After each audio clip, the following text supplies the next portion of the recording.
Então,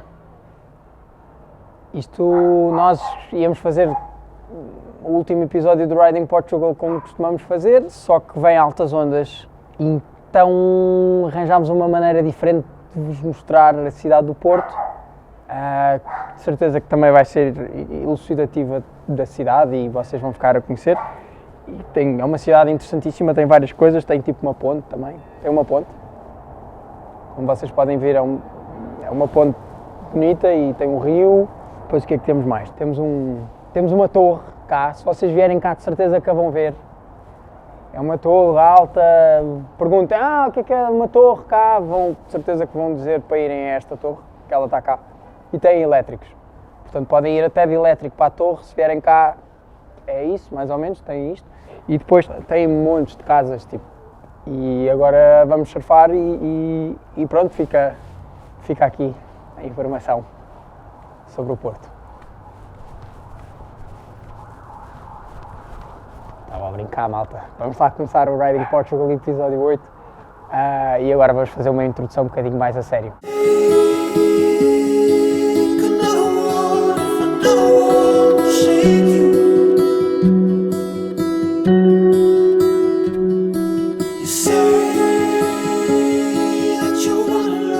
Bem, gravar em miradores cheios de gente com a cidade por trás deixa a pessoa sempre super confortável. Enfim, Portugal é um bicho de duas cabeças. E nós ao sul temos Lisboa, a capital, mas se andarmos 3 horinhas para o norte e chegarmos aqui onde nós estamos, vamos encontrar a cidade que deu o nome ao país. Nós, quando chegamos cá acima, vemos uma cidade cheia de vida, uma metrópole global, com gente simpática e vibrante, enfim, daqueles lugares mágicos que Portugal consegue produzir e que não ficou parado no passado. No entanto, depois de dizer tudo isto, é na verdade uma cidade que eu conheço muito pouco e por isso estou aqui um bocadinho a saltitar de um lado para o outro e quero começar esta aventura de uma vez por todas e, portanto, bem-vindos ao Riding Portugal número 8. Bora lá começar com isto. Yeah. Come on. Cunhal está mesmo à beira das estradas que nos levam à parte mais selvagem do surf do Porto e que contrasta bastante com o surf mais urbano de Lessa da Palmeira e de Matosinhos, que apesar de dar altas ondas, é o surf da cidade, é o surf das pessoas que por ali perto trabalham, ou seja, surf à beira de casa, mas que no Porto também pode ser vivido de outra forma, que é andar meia horinha de carro e vir parar a um sítio como este, que para além de dar altas ondas, em Esmoriz ou Maceda, enfim, estas praias um bocadinho mais, elas não são secretas, mas são praias menos acessíveis, mesmo assim estão ao lado da cidade do Porto e onde se vive um ambiente bastante mais rural e mais natural, cheio de árvores e coisas assim, estradas vazias e sítios sem ninguém. O que para mim como surfista é bastante satisfatório, para além das ondas incríveis que dão aqui e que têm muito menos crowd. Bora lá, dá um surfinho. Let's go!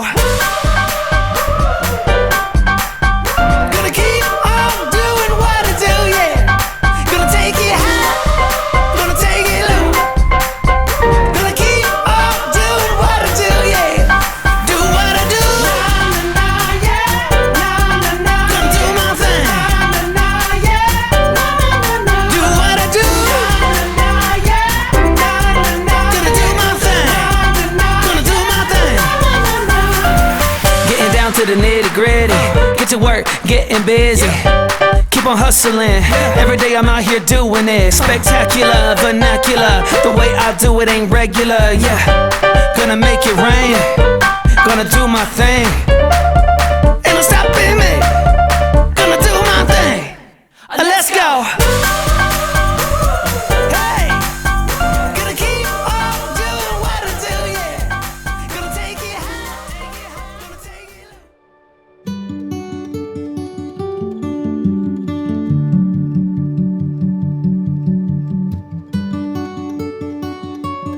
Esta torre é vendida pelas companhias de viagens e tudo mais como o grande cartão de visita desta cidade. E na minha opinião eles estão certos porque o edifício é lindíssimo. Ele atesta a que em partes diferentes do mundo estávamos a viver realidades completamente diferentes. Se por um lado na Inglaterra nós tínhamos máquinas a vapor a começar a desentupir minas e coisas deste género. Em Portugal, que se vivia numa sociedade de antigo regime e que nós tínhamos a ordem do clero a ser muitíssimo numerosa, as preocupações das pessoas da cidade muitas vezes passavam por resolver problemas deste tipo de realidade. E, portanto, na verdade, a organização que mandou erguer este monumento incrível foi uma organização que surgiu da necessidade de proteger uma classe que ainda era tão numerosa como o clero em Portugal. E a Torre e a Igreja, como quase tudo em Portugal também, surgiu de uma maneira um pouco tardia. Ela é uma torre que acaba de ser construída em 1763, que é uma época em que outros estilos arquitetónicos pela Europa fora começam a impor-se e a surgir. Mas em Portugal, esta torre é construída num estilo barroco super tardio. E talvez por surgir de forma tão tardia e um bocado aos pontapés a dizer ao mundo: olha, eu ainda cá estou e estou por ficar, se notem ainda mais os detalhes típicos do barroco e do maneirismo em Portugal. E, portanto, nós temos os relevos e os contornos das coisas num detalhe super impressionante a rasgar os céus atrás de nós.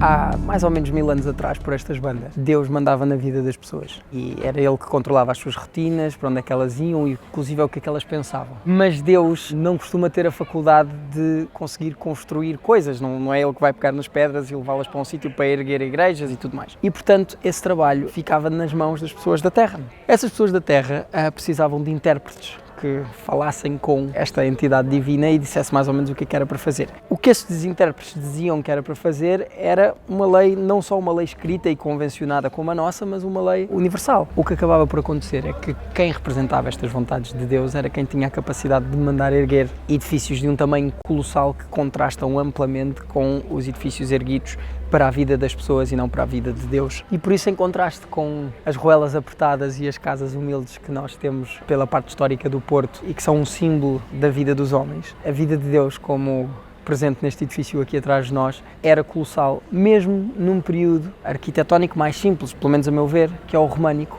Esta igreja foi mandada construir quase há 1000 anos atrás e nessa altura as igrejas, catedrais, para além de servirem como espaços de culto, serviam também como fortalezas onde as pessoas se poderiam esconder na eventualidade de uma pilhagem ou de um ataque. E nós vemos essa característica bem presente nas paredes românicas do edifício, que são super sóbrias e onde a única janela presente é a rosácea enorme que está atrás de nós e que é lindíssima, mas o resto das janelas são bem fininhas e assemelham-se até às janelas de um castelo, de onde se poderia eventualmente atirar objetos ou azeite a ferver. E se eu não estou em erro, inclusive consegue-se ver uma parte da sé amuralhada, o que atesta, lá está, este duplo caráter do edifício.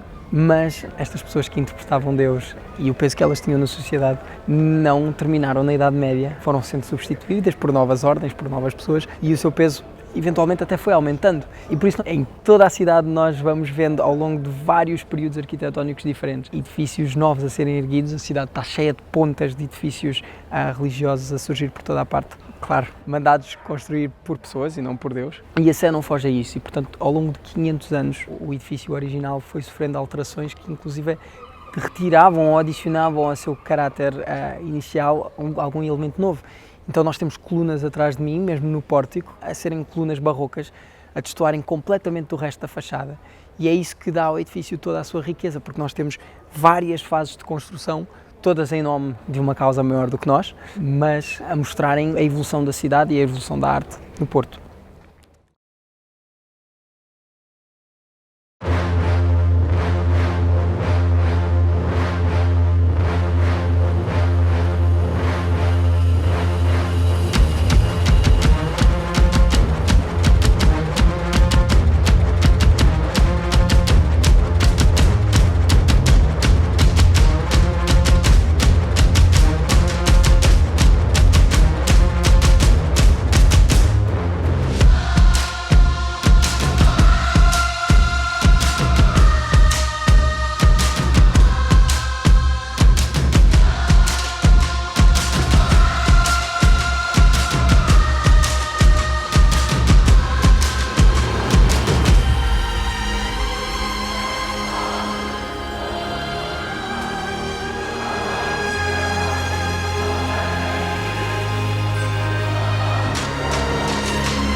uma cidade, temos casinos e temos coisas deste género, apesar de estarmos um bocadinho afastados do Porto, não é nem urbano nem selvagem, mas é as melhores ondas do Porto, sem dúvida alguma. E nós tivemos estes últimos dias a sorte de conseguir experienciá-la quase perfeita e por isso deu para sentir um gostinho do que é dar vários tubos numa mesma onda, surfar bancadas perfeitas de areia durante 300 metros. E lá está, pelas condições tão especiais que este sítio tem, que são pontões a adentrar-se pelo mar, que quando recebem as tempestades de noroeste, posicionam a areia de certa forma em relação à praia, que com o vento certo e com a ondulação certa a seguir a essas tempestades, proporcionam das melhores ondas de Portugal, o que fez com que estes últimos dias fossem mágicos a surfar por aqui. A minha melhor onda de todas já entrou numa altura em que o nevoeiro se plantou no line-up e, portanto, eu não sei se vamos conseguir salvar essa onda. Bem, e não é tarde nem é cedo, como isto está grande demais, vamos filmar um bocadinho da Livraria Lelo. Bibliófilo, é como eu me estou a sentir neste momento na Livraria Lelo.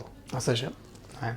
Aquele plano clássico, livros atrás, pessoa a falar com mãos, que dá sempre um ar de intelectual e que sabe do que é que está a fazer, mas eu vim para aqui sem saber absolutamente nada sobre este sítio e tivemos a sorte de entrar às 8 da manhã antes que a livraria abrisse.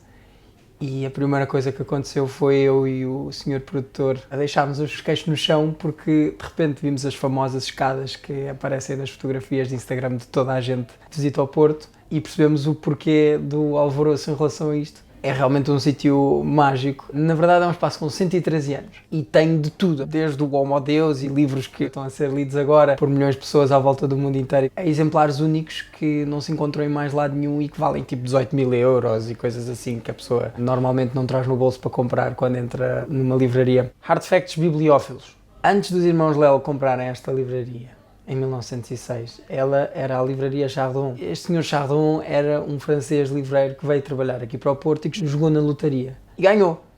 E comprou este espaço. Para continuar um bocadinho com esta tradição, os livreiros que para cá vieram trabalhar, talvez na esperança de recomprar a livraria aos irmãos Lelo, continuaram a jogar na lotaria e as cautelas estão expostas aqui porque foram encontradas durante o restauro e, portanto, a história não morre. 2 artefactos de seguida. Aquelas escadas que estão ali de madeira não são de madeira, são de cimento e são as primeiras escadas de cimento a serem construídas no mundo. Depois a malta pintou de madeira porque fica mais giro numa livraria. E essas escadas são subidas por 3.000 e não sei quantas pessoas por dia, que dá por ano 1.200.000 pessoas. Muita malta a ver livros. Último artefact. Aqui a Livraria Lelo fez uma coisa que normalmente se faz para comprar empresas, que foi lançar uma oferta pública de aquisição para 3 livros, sendo eles a Gazeta da Restauração, que é o primeiro jornal do reino, e vai pagar 1.500 euros por este. O outro é a primeira edição em inglês do Harry Potter e a Pedra Filosofal, 70.000 euros. Ou seja, já pagava o almoço e o jantar. E o outro é a primeira edição em português dos Lusíadas, e esse vale 250.000. Maltinha, vejam lá os livros do vovô, porque a Livraria Lelo está a comprar umas coisas.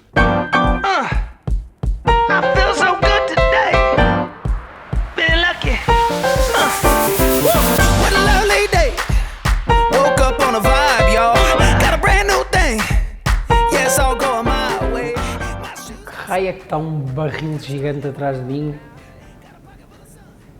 com o meu nome. Nós vamos para uma prova única de vinhos do Porto e vamos provar um branco e um tinto e depois vamos terminar com colheita de 81. Posso só ouvir o nome da marca porque eu acho o nome muito bonito. A marca é um nome muito sonante, é o nome Kopke, de origem e de referência ao seu fundador, Cristiano Kopke.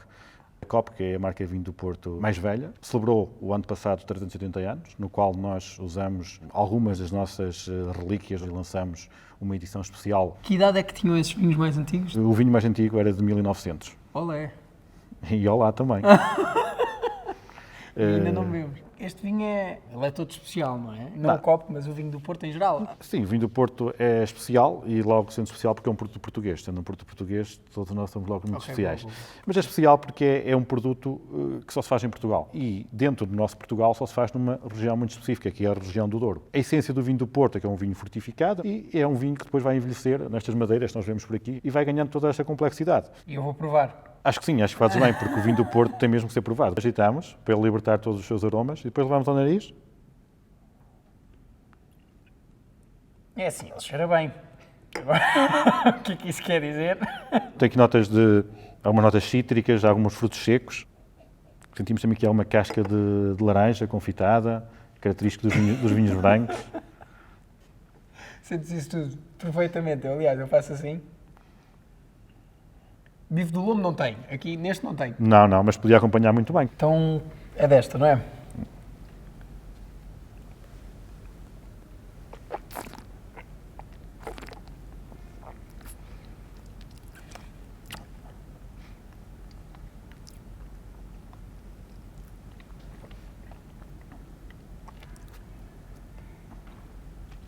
Pois é, muito melhor do que aquilo que eu vi no restaurante no outro dia. Tem uma acidez muito bem presente e tem uma frescura final que nos limpa por completo o palato. É uma característica dos vinhos Kopke. Até vou limpar outra vez, porque isto aqui Sim, aproveita que não é. senti que não ficou tão bem limpo. Por que Verdade? fazes isso? Isto é para fazer um retronasal, para sentir os sabores, para sentir a acidez, a doçura. Como é que isso se faz? Eu quero fazer. Isto é um bocado difícil de explicar. Metes o vinho à boca, depois seguras o vinho na boca e aspiras ar.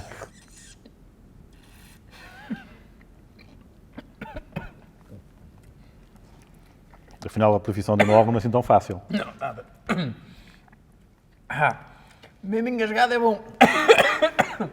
Acho que até vou comer um chocolatinho para recuperar aqui os sentidos. Depois temos também, onde a casa Kopke é especialista, os colheitas. Colheitas são vinhos de um ano muito específico. Eu acho que já era para ir para a colheita, porque... Ou seja... Há uma diferença, não é? Eu estou como provador, tu estás como bebedor. Ok. Este vinho foi produzido em 1981, ou seja, estamos a ver também aqui um pouco de história do nosso país. Isso é bonito. Uau! Este é incrível. Os outros eram muito bons, mas este aqui eu provei e ia-te dizer qualquer coisa e foi tipo, uau, o que é que aconteceu aqui? Acho que tu agora disseste aí uma palavra que define os vinhos Kopke. Uau! Nós provámos a iguaria mais fina do Porto. Mais vinho do Porto, Kopke, ainda por cima com esse Sem nome. dúvida. A iguaria mais fina do Porto e de Portugal. E de Portugal, ou seja, e agora vamos para a menos fina, mas também para uma fixe, que é para a francesinha. É típica também da cidade do Porto, a francesinha. Então bora. Bem, e para acabar o dia, vamos fazer uma visita relâmpago a Vossa Majestade, o Rei das Francesinhas, Dom José. E já agora sujar um bocadinho as mãos, que isto também é preciso trabalhar. Não vou trocar aqui, ou troco-me já aqui. 2 mortadela, 2 de fiambres, a carne assada, assim, entrelaçadas. Está aviada. Quem é que teve esta ideia? Foi um homem que já morreu, se fosse vivo teria 100 anos, chamado Daniel Silva. A França nasceu porque ele esteve em França. Quando veio para Portugal, inventou esta sandes, com esta salsicha, com esta linguiça, que é o que dá o grande paladar à francesinha. E o nome da francesinha explica-se porquê. Depois leva um molho picante. E as francesinhas como eram picantes, e ele, como o molho era picante, inventou a francesinha. Porque as francesinhas eram mais picantes que as portuguesas, estás a perceber? O molho é que é o grande segredo da sandes. Como é que tu apareces na história da francesinha? Vim para o Porto com 12 anos e vim trabalhar para a casa onde as francesinhas foram lançadas Por este senhor. por este senhor, que é o Sr. Daniel Silva. Eu sou o único ser vivo no ativo que ainda faz francesinhas. Dessa geração. Ela não vai queimar? Não queima nada. Isto é Pôs sempre aqui- a aviar chouriças. Olha, agora fazes isto. A faca ficou lá. A faca ficou porque é um pormenor técnico, não quer dizer que se faça sempre. A francesinha, antigamente, não se usava como refeição. Era uma sandes normal. É uma sandes normal, é. Põe aqui. E agora vai levar este bocadinho assim por cima, que é para o molho não entranhar no pão, para não ficar muito mole. Senão ficou uma sorda. Exatamente. É verdade. Tu afinal sabes, ó João, tu afinal sabes. Opa, vou-te dizer uma coisa, tu és o maior. Portanto, isto é como ela nasceu. Agora há outras formas também de fazer. Leva um bife, leva camarões e... Prova, João. Já está quente. Está quente. Assim já estamos na mesma. Ainda me dão comida à boca. Anda, João, come. Estou a ser alimentado pelo discípulo do inventor da francesinha. Exatamente. E o Nuno também está. Está feito. Olha, grande aquisição aqui para o Majara. Não foi?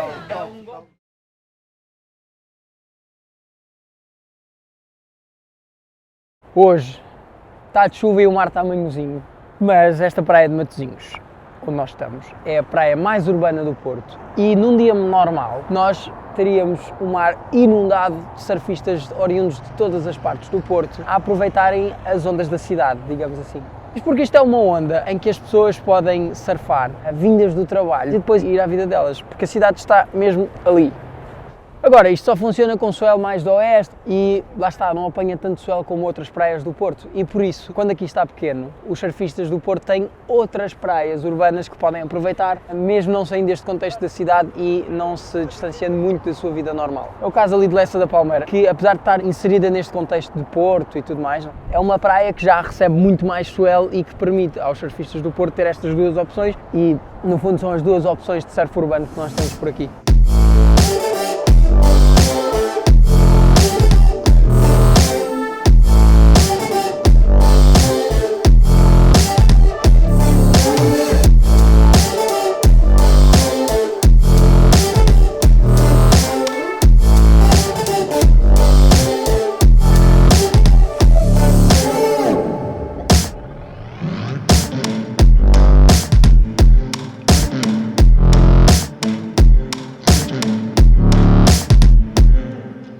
Nós estamos perdidos alguns no Porto de Leixões, que é um lugar que representa 25% das exportações, importações e comércio internacional de Portugal. Por ano, movem-se 14 milhões de toneladas de cenas diversas, tudo e mais alguma coisa, ou seja, seriam 2 milhões e 333 mil elefantes a andar de um lado para o outro, nem sequer há tantos elefantes já por aí, acho eu, portanto, estou a perceber, não é? Mexe muita coisa. Mas como é que nós chegámos até aqui? Havia, aqui em Leixões, uns pedregulhos, que eram chamados os Leixões e que constituíam uma espécie de porto de abrigo natural. E foi sobre esse porto de abrigo natural e sobre estes Leixões que o porto se construiu. Mas para mexer tanto pedregulho foram precisos 2 guindastes gigantes para a altura, que ficaram conhecidos como os Titãs, que vieram de França e que representam para mim um dos maiores símbolos da Revolução Industrial e dessa chegada tardia que ela fez a Portugal. E ainda hoje, mais de 100 anos depois, eles ainda estão plantados em cima dos molhos que ajudaram a construir. E há umas coisas giras. Nos primeiros 2 anos de utilização, eles foram operados só por um homem. E esta que eu achei muito engraçada, que foi o Titã do lado norte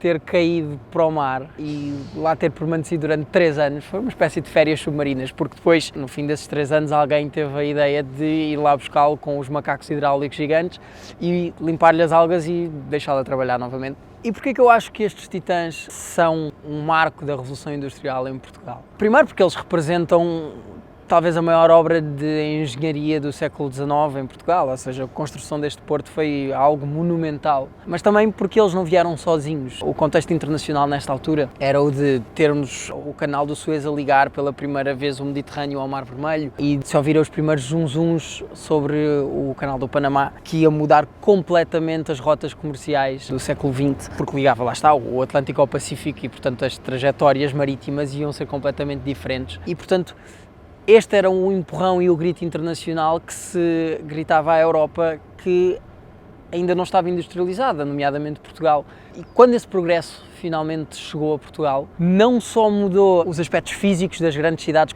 através de estruturas metálicas gigantescas que ligavam o Porto a Gaia e de pontes com nomes de reis e tudo mais, mas também porque veio mudar a cabeça das pessoas em vários sentidos. Alguns sinais de que as coisas estavam a mudar, não só nas paisagens, mas nas mentes, eram observáveis, por exemplo, no facto de aos fins de semana pessoal de Portugal inteiro vir assistir à construção do Porto e aos guindastes a mexerem calhaus brutais de pesos inimagináveis. Era uma forma de as pessoas mostrarem que, ao contrário do no passado, em que as grandes multidões se juntavam por eventos religiosos e tudo mais, naquela altura começaram a juntar-se por feitos de engenharia. Isto era inédito em Portugal. Claro que isto não quer dizer que Portugal perdeu o seu caráter altamente religioso, aliás, pelo contrário, foi um país que até muito tarde foi muito beato, mas pela primeira vez os feitos dos homens competiam na cabeça das pessoas por um espaço que anteriormente pertenceria a Deus. Por exemplo, a Estação de São Bento não só roubou o nome, mas também o espaço a um mosteiro que lá estava e obrigou inclusive à sua demolição. Eu não sei se há símbolo maior de que as pessoas estavam lentamente a mudar as suas prioridades. Na sua inauguração, por exemplo, o comboio vinha a tocar o hino nacional e estava repleto de símbolos que o governo utilizava para se mostrar às pessoas. Anteriormente esses símbolos eram símbolos essencialmente de caráter religioso e que competiam e normalmente ganhavam às representações dos feitos das pessoas, lá está, eram santos, eram hinos a Deus, não eram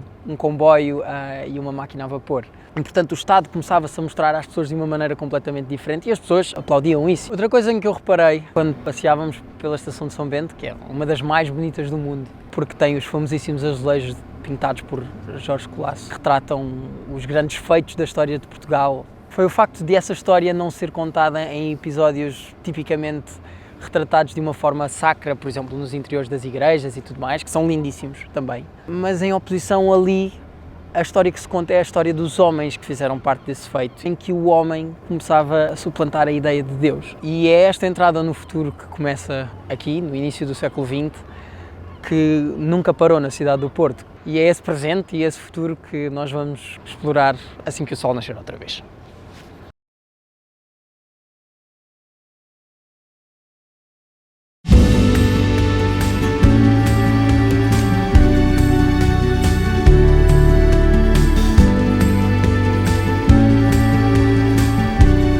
Ao contrário de muitas cidades em Portugal e na Europa que em determinado momento representaram alguma coisa ao nível do seu país e foram importantes postos comerciais ou tiveram monumentos importantes a ser erguidos, a cidade do Porto não ficou parada no passado e, portanto, a sua importância de desde sempre até agora continua a viver-se nos dias de hoje. Um reflexo disso é o edifício que nós temos atrás de mim, que é a Casa da Música, que na verdade foi pensada para abrir as portas em 2001, a quando da atribuição ao Porto do título de Capital Europeia da Cultura, mas houve um atrasozinho e a malta só conseguiu fazer o primeiro concerto aqui em 2005, portanto, a malta atrasou-se. Mas apesar desse atraso, a partir do momento em que a Casa da Música começou a funcionar e a fazer jus ao seu nome, transformou-se num ícone da cidade que não pode deixar de ser visitado quando nós passamos aqui pelas terras nortenhas. É um espaço eclético, com um pé bastante assente na música, que lhe dá o nome, aliás, mas com o outro a dançar por vários palcos de áreas artísticas diferentes. Portanto, nós podemos começar a semana, sei lá, a ver uma big band de jazz ou uma orquestra sinfónica, chegar à quarta-feira e assistir a um concerto um bocadinho mais intimista, em que somos nós e a performance de um só artista, e acabar, por exemplo, com um show de comédia na sexta-feira. Mas para mim, o que mais me impressiona é a sensualidade da arquitetura do edifício, que se mistura com este respirar de cultura e de intelectualidade de uma forma harmoniosa e que nos faz querer realmente entrar ali dentro e ouvir música. Podíamos comparar isto, por exemplo, a um Guggenheim em Bilbao, seguramente uma das casas de espetáculo mais importantes e mais bem conseguidas que foi construída nos últimos 100 anos. Sei lá, a única coisa que testou um bocadinho desta mistura artística entre a arquitetura e a música são as performances um bocadinho diferentes que a comunidade de skaters que se plantou aqui desde que isto abriu pratica às suas portas. Mas para mim isto é uma mistura bastante feliz e às tantas até vou lá dar uma voltinha antes de partir para a próxima aventura, porque esta parte de cultura do Riding Portugal do Porto já pede um bocadinho mais de movimento.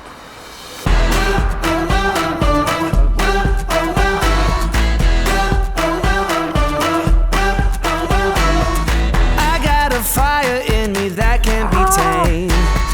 I hear the moment and it's calling my name. Gravar filmes a fazer coisas fixes à volta de Portugal é do melhor que há, mas nem sempre é a coisa mais fácil do mundo. Nós temos que jogar com muitas variáveis e uma delas é o tempo. E nisso, o Norte, sendo um dos lugares mais fantásticos do nosso país, apresenta algumas dificuldades. Nós viemos cá a primeira vez, gravámos mais ou menos 3 dias e o nevoeiro impediu-nos de ver 2 palmos à frente da cara, e isso para filmar é meio chatinho, não é? Porque a pessoa precisa das imagens e tal, então fomos-nos embora. Da segunda vez estávamos a meio da autoestrada quando caiu o dilúvio total, abrimos as previsões para ver o que é que os próximos dias apresentavam e pronto, enfim.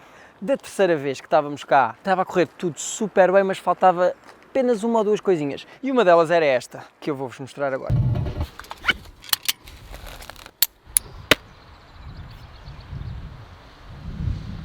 Pronto para a guerra.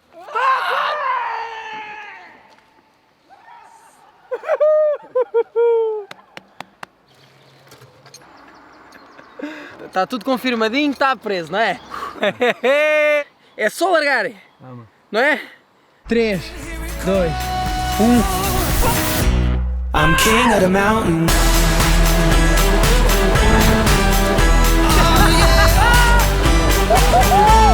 I'm king of the mountain. Oh yeah.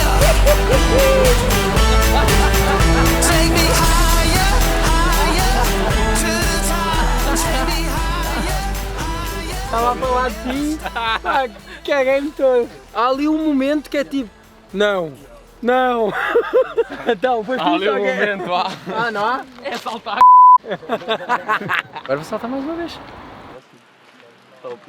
É engraçado como se tirares daqui o aparato todo que estava aqui montado há bocado, isto parece uma ponte normal, num sítio bonito, em que simplesmente se vem cá para ver as vistas. Mas vocês já alguma vez fizeram bungee jumping na vida? A pessoa parece que vai tipo morrer, dura pouco tempo e tudo mais, mas eu senti o coração e o estômago e os rins a sair pelas orelhas e pelo nariz, ou seja, aquilo é, vou morrer agora, acabou-se tudo, vou sentir que alguma coisa me segura, não, nada te segura até bastante mais tarde e tu de repente, na tua cabeça a única coisa que grita é saltaste de uma ponte. E saltar de pontes assim de 40 metros não é.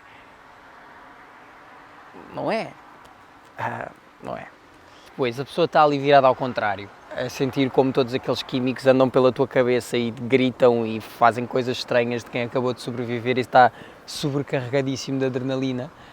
E vem um senhor com uma canoa, reboca-te para dentro da canoa e tu fazes um passeio à beira-rio até à margem e, portanto, tu estás no meio da natureza, num dos lugares mais bonitos de Portugal e que vale por si sem bungee jumping e sem aventuras e sem radicalismos. Ou seja, é um conjugar da experiência da natureza com a experiência de, ok, vou-me matar, mas não. São duas experiências que ficam muito bem juntas. E já que estamos numa de rios, vamos mas é conhecer um dos que mais e melhor caracteriza Portugal, por muitas razões.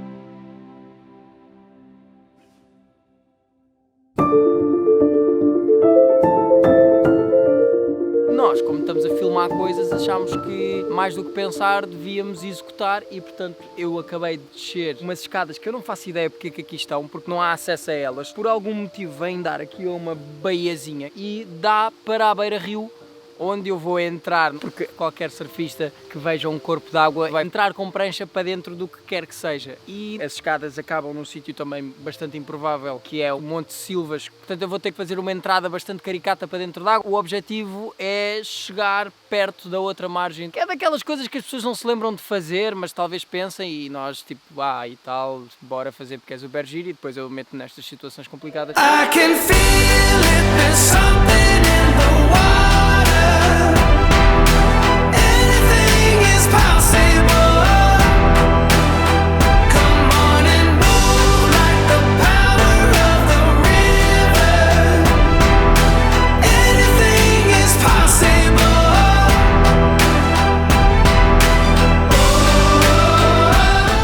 Nós decidimos vir à estrada que liga a Régua ao Pinhão. Foi considerada por muita gente, inclusive houve um concurso com equações que mediam uma série de parâmetros, tipo número de curvas, a intensidade das curvas, a velocidade a que se anda e tudo mais. Inclusive esse é um dado interessante que é a estrada perfeita. Para cada segundo de curva tem que ter 10 segundos de reta para as pessoas poderem apreciar as paisagens e tudo mais. E esta estrada ganhou o primeiro prémio.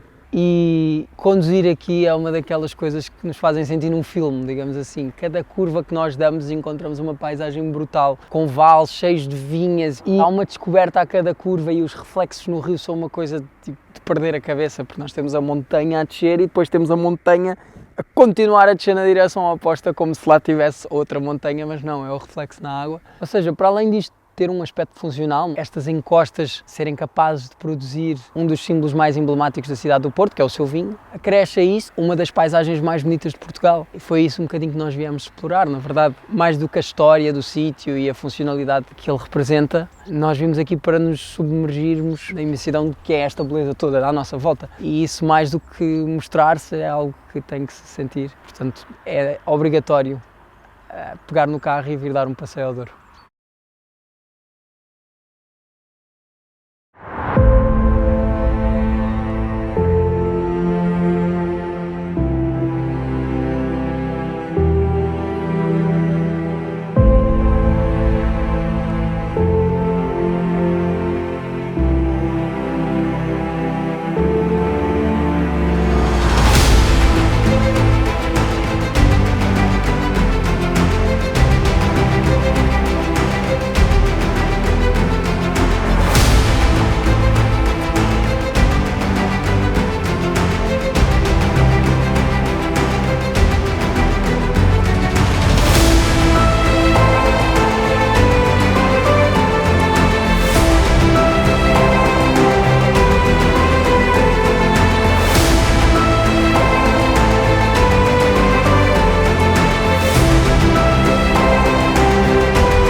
E quando chega ao fim este episódio sobre a cidade que deu um nome ao nosso país, chega também ao fim um ciclo e uma viagem que deu o seu primeiro passo, motivada pela vontade de um surfista e de um produtor de vídeo de conhecerem um bocadinho melhor tudo aquilo que o nosso país tem para oferecer. E nessa viagem nós fomos ficando todos muito mais sensíveis e muito mais atentos e de olhos abertos para tudo o nosso país, que é tão rico e nós não sabíamos, tem para nos ensinar e oferecer. Mas essa viagem, no fim do dia, foi motivada por uma coisa e só uma coisa, que era descobrir aquilo que havia para além das ondas. Se não fossem as ondas, nós se calhar não tínhamos nunca começado e, portanto, em agradecimento a estas nossas ondas da nossa costa e talvez em sua homenagem, antes que o sol se ponha, vou pegar na minha pranchinha e vou fazer mais uma e ver o que é que acontece a seguir. Até já!